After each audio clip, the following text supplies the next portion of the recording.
Good evening all of you. आज हम discuss करेंगे जो हिमाचल प्रदेश में सीबीएसई द्वारा पीजीटी की परीक्षा हुई थी। तो उसमें हम आज डिस्कस करेंगे लेक्चर हिस्ट्री का क्वेश्चन पेपर। जो उसमें हम डिस्कस करेंगे जो मॉडर्न हिस्ट्री से तकरीबन तकरीबन इसमें मुझे लगता है कि 20 से 25 क्वेश्चन रहे होंगे। तो आज हम उनको डिस्कस करने जा रहे हैं। तो लीजिए पहला क्वेश्चन डिस्कस करते हैं। पहला क्वेश्चन है, फ्रांसिस बुकान हैमिल्टन ने बंगाल चिकित्सा सेवा में किस अवधि के दौरान सेवा की? पहला ऑप्शन है 1765 से 1785। दूसरा ऑप्शन है 1780 से 1790। ऑप्शन सी 1794 से 1815 एंड ऑप्शन डी है 1815 से 1830। तो इसका आपका करेक्ट आंसर है ऑप्शन सी 1794 से 1815 आपका इसका करेक्ट आंसर है। अगला क्वेश्चन डिस्कस करते हैं। अगला क्वेश्चन है सेंथल रिबेलियन पे। संथाल विद्रोह मुख्य रूप से किसके खिलाफ था? The Santhal rebellion was mainly directed against. आपका ऑप्शन है ओनली द ब्रिटिश आर्मी।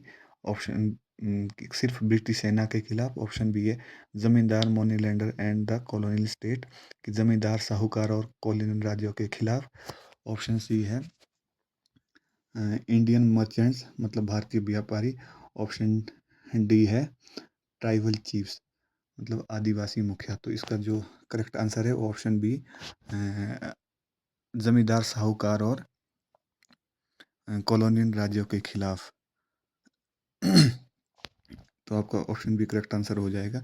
अब थोड़ा सा सेंथल विद्रोह के बारे में थोड़ा डिटेल से पढ़ते हैं। जो सेंथल विद्रोह हुआ था वो हुआ था 1855 से 1856 के बीच में हुआ था।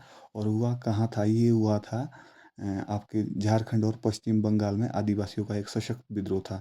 जो इसके मुख्य किसके अंडर ये विद्रोह हुआ था under the leadership of Sidhu and Kanu.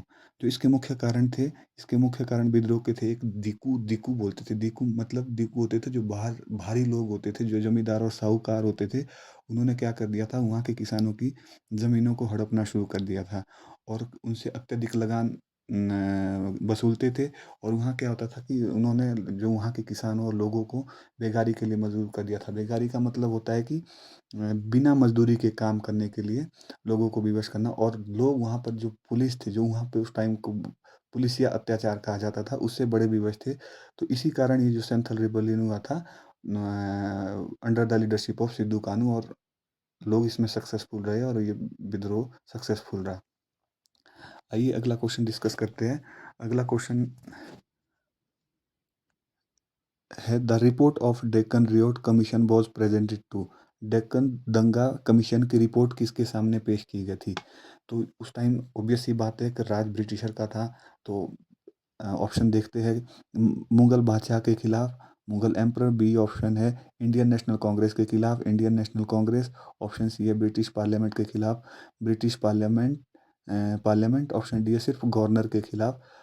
Option D the governor only. जहाँ भी आपको थोड़े इस टाइप के दिखे द ओनली ओनली, ये ऑप्शन थोड़ी स्टेटमेंट एक्सट्रीम में कहा जाता है, तो मोस्टली ये आंसर गलत रहते हैं। तो ये ऑप्शन डी तो बिल्कुल ही था। तो उस टाइम तो ये तो क्लियर कट दिख रहा है कि इसमें उस टाइम ब्रिटिशर का शासन था। तो इसका जो सही उत्तर होगा वो होगा ब्रिटिश पार्लियामेंट के खिलाफ।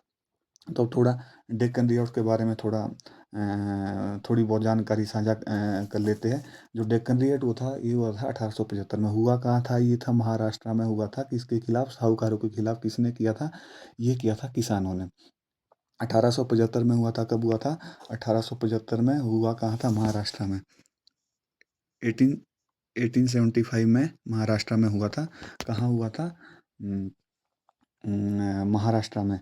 तो इसके जो प्रमुख कारण थे, ये था कि प्रमुख कारण ये थे कि इसमें लोगों पर कर्ज अधिक हो गया था। मतलब ब्याज 12% से अधिक हो गई थी। लोग कर्ज में दब गए थे, धोखाधड़ी चल रही थी और ज़मीन पर वहाँ के लोगों की, किसानों की ज़मीनों पर कब्जा करना शुरू कर दिया था। फिर एक आयोग का गठन हुआ जिसका मुख्य कारण था कि ये विद्रोह हुआ, क्यों, साहूकारों के खिलाफ हिंसा क्यों की गई। फिर आयोग की रिपोर्ट 1878 में आई। फिर आयोग की रिपोर्ट और मतलब एक 1878 में आयोग की रिपोर्ट आई। फिर क्या उसमें क्या पाया गया कि किसान जो है वो कर्ज के जाल में फंस चुके हैं। और 1879 में डेक्कन कृषक राहत अधिनियम पारित हुआ। उसमें क्या हुआ कि अब किसानों को कर्ज चुकाने पर जेल नहीं भेजा जाता था और ऋणग्रस्त भूमि की नीलामी पर रोक लगा दी गई थी। ठीक है, अब अगला क्वेश्चन डिस्कस करते हैं। Question number 80, the revolt of 1857 began on 10 मई 1857 इन द कैंटोनमेंट ऑफ। 1857 का विद्रोह 10 मई 1857 को किस कैंटोनमेंट में शुरू किया गया था? तो ये मैक्सिमम लोगों को पता ही होगा कि मेरठ से जो रिवोल्ट हुआ था, 1857 की क्रांति हुई थी, वो मेरठ से शुरू हुई थी। कब हुई थी? 10 मई 1857 को। कई कई जगह ऐसे ये क्वेश्चन इस तरह भी पूछा जाता है। अलाइड में भी कई बार ये क्वेश्चन आया है। तो इसमें अलाइड में ऐसा पूछा गया था कि the revolt of 1857 began on on which date. Option थे 9 मई, 10 मई, 11 मई, 12 मई। तो इसका जो करेक्ट आंसर है वो 10 मई है। अगला क्वेश्चन डिस्कस करते हैं। ये the heroic poem with the line खूब लड़ी मर्दानी वो तो झांसी वाली रानी थी वॉज रिटन बाय। ये फ्रीडम फाइटर थे जो 1857 की क्रांति में वन ऑफ द मोस्ट, जिसको बोल सकते हैं कि जो वॉरियर थे, वो रानी झांसी की रानी थे। और वो उस युद्ध में शहीद हो गए थे। तो जो ये लाइन लिखी हुई है, इसका जो करेक्ट आंसर है, पहला option A Sarojini Naidu, option B Subhadra Kumari Chauhan, C Bankim Chandra Chattopadhyay, D Rabindranath Tagore. तो इसका जो करेक्ट आंसर है वो है option B Subhadra Kumari Chauhan. Next question है, arrange the following events correct chronological order. नीचे दी गई घटनाओं को सही क्रम के हिसाब से लगाए। तो ये क्वेश्चन मेरे अकॉर्डिंग बहुत इजीली कर सकते हैं हम। इसमें क्या होता है कि कई बार ऐसा होता है कि हमें एक ही ऑप्शन से भी ये इन क्वेश्चन का आंसर मिल जाता है। अगर हम कई बार ऐसा होता है कि एक ऑप्शन के ही थ्रू एलिमिनेट करके ये सीधे आंसर निकल जाते हैं। जैसे कि मान लो ये इसमें ऑप्शन दिए हुए, अवध पर कब्जा, annexation of Awadh, mutiny start in Meerut, Meerut में बगावत शुरू होती है। और तीसरा ऑप्शन है Bahadur Shah accept leadership in Delhi. और ऑप्शन डी है झांसी की रानी लड़ाई में मारी जाती है, रानी ऑफ झांसी भाई किल्ड इन बैटल। अब नीचे ऑप्शन देखते हैं कि ऑप्शन ए है 1 2 3 4, ऑप्शन बी है 2 1 3 4, ऑप्शन सी है 1 3 2 4, और ऑप्शन डी है 2 3 1 4। देखो, जो अवध पर अवध पर कब्जा हुआ था, जो अनेक्सेशन अवध पर कब्जा हुआ था आपका 11 फरवरी 1856। आपको ये डेट पूरी होनी चाहिए, फैक्चुअल नॉलेज है। कई बार डेट वाइज पूछा जाता है तो फिर हमें बड़ी दिक्कत होती है क्रोनोलॉजी में लगाने में। अवध पर कब्जा हुआ था 18 फरवरी 1856। और फिर है आपका Meerut start mutiny starts in Meerut. Meerut में बगावत शुरू हुई थी। जो मेरठ में बगावत शुरू हुई थी 10 मई 1857। ये तो हमने पीछे भी पढ़ा ही है।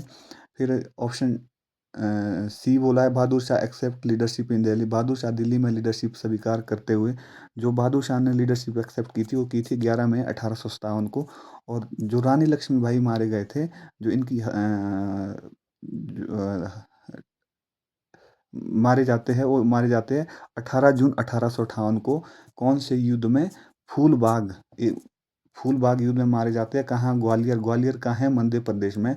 किसके खिलाफ? 8वीं हुसार बटालियन के खिलाफ ये वीरगति को प्राप्त होते हैं। तो जो इसका करेक्ट आंसर बनता है वो बनता है 1 2 3 एंड 4, ऑप्शन ए। अगर ऐसे देखें 1856 तो सबसे पहले आना है, obvious सी बात है। रानी लक्ष्मीबाई सबसे लेट मारे गए, तो डी में तो 4 4 है। लेकिन पहले में एक आना है, तो ऑप्शन बी एंड डी तो एलिमिनेट हो गए, तो बचे ए एंड सी। तो इसका ऑप्शन है ए। फिर है अगला question, Mahatma Gandhi return to India. Mahatma Gandhi Bharat कब आए? तो इसका ये तो बहुत बेसिक क्वेश्चन है, सबको ही पता होना कि महात्मा गांधी 1915 में भारत आए थे। लेकिन हमें पूरी डेट पता होनी चाहिए। फिर से बोल रहा हूँ मैं, फैक्चुअल नॉलेज जितना अभी आप याद कर सकते, फैक्ट रट लो। तो इसका जो महात्मा गांधी आए थे 9 जनवरी 1915 को। तो जो 9 जनवरी को भारत में मनाया जाता भारतीय प्रवासी दिवस। तो ये भी एक फैक्चुअल नॉलेज है, ये भी आपको याद रखना है। फिर अगला क्वेश्चन है कि 1900 कांग्रेस का 1929 का सालाना सेशन, जहां पूर्ण स्वराज का ऐलान किया गया था, कहाँ हुआ? 1900 the 1929 annual session of the Congress where Purna Swaraj was proclaimed was held at. तो ये आप सभी को पता होगा, ये लाहौर में हुआ था। इसके अध्यक्ष कौन थे? जवाहरलाल नेहरू जी थे, जहां उन्होंने ये डिक्लेयर किया था कि पूर्ण स्वराज की घोषणा की थी लाहौर में, under near the river of Ravi. अगला क्वेश्चन डिस्कस करते हैं कि why was the salt law chosen by Mahatma Gandhi as the focus of civil disobedience in 1930। 1930 में महात्मा गांधी ने सविनय अवज्ञा आंदोलन सविनय अवज्ञा के लिए नमक कानून को क्यों चुना? तो ऑप्शन पढ़ते हैं। Salt product generated highest revenue for the British government. फिर थोड़ी स्टेटमेंट ये एक्सट्रीम जा रही है कि नमक के प्रोडक्शन से ब्रिटिश सरकार को सबसे अधिक रेवेन्यू मिलता था। तो मैंने आपको पहले भी बोला है, जो चीज़ें थोड़ी एक्सट्रीम लेवल में जाती है, ऐसा नहीं कि इसी को टिक कर लेना, पर मोस्ट प्रोबेबल ये होता है, चांसेस ये रहते हैं कि ये आंसर नहीं होगा। दूसरा पढ़ते हैं कि salt was used only wealthy classes making it politically symbolic. नमक का इस्तेमाल सिर्फ अमीर लोग करते थे, जिससे ये पॉलिटिकली सिंबॉलिक बन गया। फिर से जहाँ पे आपको दिखे ओनली सम, ये भी एक्सट्रीम लेवल में स्टेटमेंटें मानी जाती है, तो मोस्टली ये भी आंसर नहीं रहते, तो ये भी नहीं होएगा। ऑप्शन ए भी दोनों आपके एलिमिनेट हो जाएगी। अब सी पढ़ते, salt was universally consumed and the state monopoly affected all section of society. नमक सब जगह इस्तेमाल होता था और सरकारी मोनोपोली का असर समाज के सभी तबकों पर पड़ता था। तो ये एग्जैक्टली हमारे को आंसर मिल गया है कि जो नमक था वो सभी लोग यूज़ करते थे और भारत में ही बनता था, लेकिन ब्रिटिशर ने क्या कर दिया कि लोगों को इस पे और टैक्स लगा दिया, तो लोगों को नमक मिलना मुश्किल हो गया। तो इससे क्या होगा कि लोग एग्रेसिव हो गए। तो गांधी जी को लगा कि साहल्टी एक ऐसा चीज़ है जिसमें हम इसके अवज्ञा आंदोलन के लिए चुन सकते थे।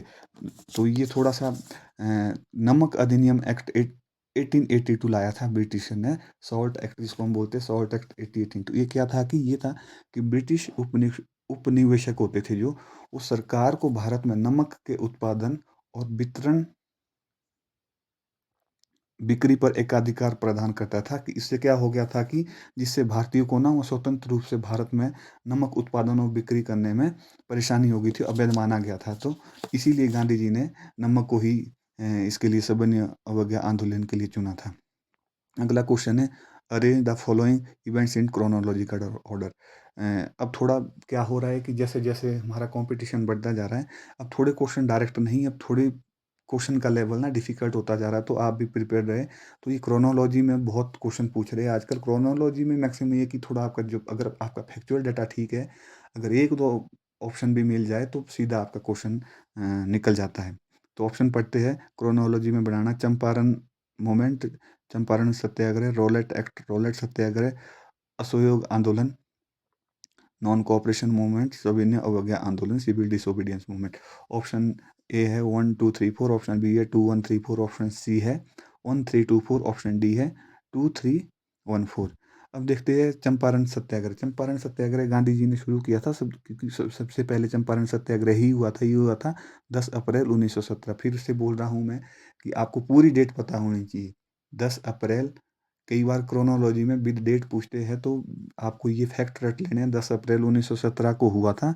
ये जो क्या उसमें क्या था, ये गांधी जी का फर्स्ट सिविल डिसोबीडियंस मूवमेंट था। इसमें क्या था कि तीन काथिया प्रणाली, स्थानीय नील किसानों पर लागू के विरोध में किया गया था। फिर अगला है रोलेट एक्ट। रोलेट एक्ट हुआ था, जो पास हुआ था मार्च 1919 को, और ये 1922 में इसको निरस्त कर दिया गया था। और नॉन कोऑपरेशन मूवमेंट हुआ था 1920 से 1922 तक, स्टार्ट हुआ था ये 1 अगस्त 1920 को। इसमें कारण क्या था कि जो ये नॉन कोऑपरेशन मूवमेंट हुआ था, जैसे कि पीछे रोलेट एक्ट पास हुआ था, इसमें क्या होता, रोलेट एक्ट के अंदर क्या होता था कि बिना मुकदमों के हिरासत में लोगों को लिया जाता था, कि किसी को भी अरेस्ट कर सकते थे और आप कहीं भी वो नहीं कर सकते थे। जलियांवाला बाग, नरसंहार हुआ था, तो इसी के लिए ये क्या बोलते हैं, नॉन कोऑपरेशन मूवमेंट हुआ था। इसमें जो कार्यक्रम रखे गए थे, इसमें क्या किया गया था कि बहिष्कार करो भाई, स्कूल जाना, स्वदेशी सॉरी देशी देसी माल का बहिष्कार करना, और जो वकील वगैरह होते थे उन्होंने वकालत जाने से मना कर दिया था कि स्वदेशी का वो करो। जन भागीदारी बढ़ गई थी। सिविल डिसोबीडियंस मूवमेंट हुआ था 1930 में गांधी जी ने, जिसमें ये साल्ट एक्ट वगैरह जो आते हैं, ये शुरू हुआ था 12 मार्च 1930 से और ख़त्म हुआ था 6 अप्रैल 1930। नमक कानून तोड़ना। और अगला क्वेश्चन है, March 1940, in March 1940 the All India Muslim League passed a resolution demanding. March 1940 में ऑल इंडिया मुस्लिम लीग ने एक प्रस्ताव पास किया जिसमें ये मांगे थी कि क्या मांगे थी। इसमें ये मांग ऑप्शन पढ़ते देखो, immediate complete independence for India, फिर से एक्सट्रीम लेवल की स्टेटमेंट आ गई, भारत के लिए तुरंत पूरी आज़ादी, तो ये तो ऑप्शन एलिमिनेट हो गया। फिर ऑप्शन बी पढ़ते, ब्रिटिश राज के तहत dominion status under British rule. ये थोड़ा नियर बाय ऑप्शन बोल सकते हैं कि जो ये 1940 के दौरान डोमिनियन स्टेटस का वो चला था, तो इस ऑप्शन को भी देख लेते। फिर ऑप्शन सी देख लेते आगे, मुस्लिम लीग इलाकों के लिए autonomy for Muslim majority area. Obvious ही बात है, हमें आंसर ही मिल गया कि मुस्लिम लीग की ने यही मुस्लिम लीग द्वारा ये रेजोल्यूशन पास हुआ था। तो जो भी इनकी डिमांडें थी वो मुस्लिम से ही रिलेटेड थी। तो इसका करेक्ट आंसर है मुस्लिम बहुत इलाकों के लिए ऑटोनॉमी। तो आपका करेक्ट आंसर हो जाएगा ऑप्शन सी। अगला क्वेश्चन है, December 1946, the objective resolution was introduced in the Constituent Assembly. दिसंबर 1946 को संविधान सभा में ऑब्जेक्टिव रिजोल्यूशन किसने पेश किया था? आपके ऑप्शन है, ए भीमराव अंबेडकर, बी जवाहरलाल नेहरू, सी राजेंद्र प्रसाद, डी सरदार पटेल। तो इसका करेक्ट आंसर है जवाहरलाल नेहरू जी ने ये ऑब्जेक्टिव रिजोल्यूशन पास किया था। ये कब हुआ था? 13 दिसंबर 1946 को 1946 को